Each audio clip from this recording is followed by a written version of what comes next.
નમસ્તે કિસાન મિત્ર. નમસ્તે નમસ્તે. નમસ્તે. શું નામ છે તમારું?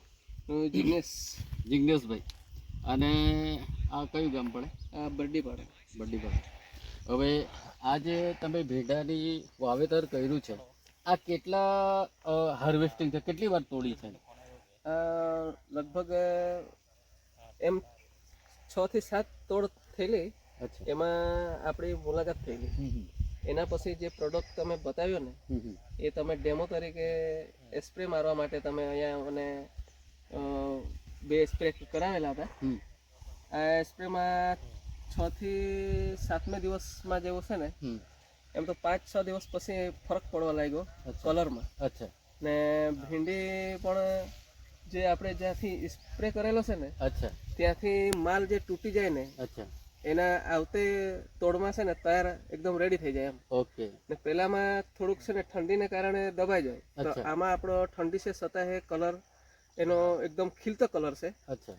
એટલે એના લીધે મને લાગ્યું કે આ પ્રોડક્ટ અપનાવવાની જરૂર છે ખેડૂતો માટે. યસ. સારું છે એમ. ઓકે. એવું લાગ્યું કેમ કે જે સ્પ્રે માર્યા ને પહેલા જે બાકી છે સ્પ્રે મારવા માટે એમાં ફરક તો છે એમ. એટલે અમને બી એવું લાગ્યું કે ખરેખર આ પ્રોડક્ટ છે ને અપનાવવું પડે. અચ્છા. હવે આટલા આપણે જો અહીંયા અને ત્યાં, બરાબર, અહીંયાથી ત્યાં સુધી જે આપણે સ્પ્રે કરવામાં આવ્યો એનાથી ઉત્પાદન તો વધ્યું ને? હા, ઉત્પાદનમાં તો ફરક છે ને. ફરક છે. કેમ અને કે સાથે ક્વોલિટી પણ છે. ક્વોલિટી બસ. અને ક્વોલિટી સારી હોય એટલે માર્કેટમાં શું બજાર ભાવ હોય? ફર્સ્ટ બજાર મળે કે સેકન્ડ બજાર મળે? હવે ક્વોલિટી હિસાબે એ લોકો બે જે વેપારી છે ને, અચ્છા, એને આપણે આપીએ તો જે લેવાવાળા જે વેપારી જે લેવાવાળા ખરા ને એ ક્વોલિટી જોઈએ. ઓકે. હવે ક્વોલિટી જોઈએ એટલે 100 થી 200 રૂપિયા એનો ભાવ ઊંચો મળે એમ.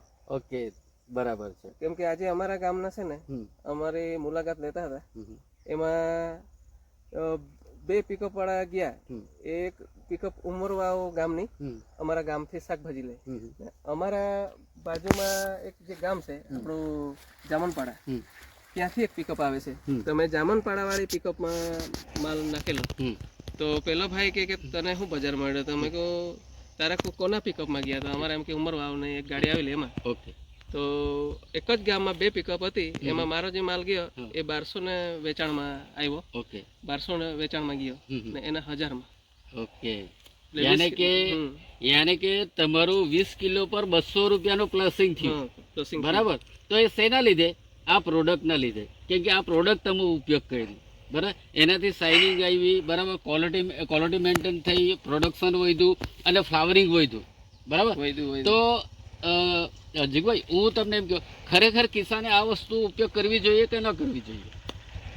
કિસાન મહેનત વધી જાય એટલે ખરેખર તો આવો પ્રોડક્ટ જ અપનાવવો જોઈએ ને એ યુઝ કરવું જોઈએ. ઓકે. એવું મને ખાતરી થઈ એમ. ઓકે.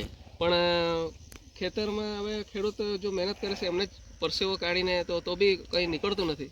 તો આવો પ્રોડક્ટ અપનાવે તો થોડોક માલ બી એકદમ કલરમાં આવે અને માલ છોડવાનું બધું આખી રીતે છે ને એનું વિકસિત એટલે ટોટલી એમ એની હ્યુમિડિટી સારી, તંદુરસ્તી સારી અને લાંબા ગાળે ચાલે એવું જેવું આપણે માનીએ એમ. Okay. Okay, thank you very much. હા, ક્વોલિટી જરાક જોઈએ.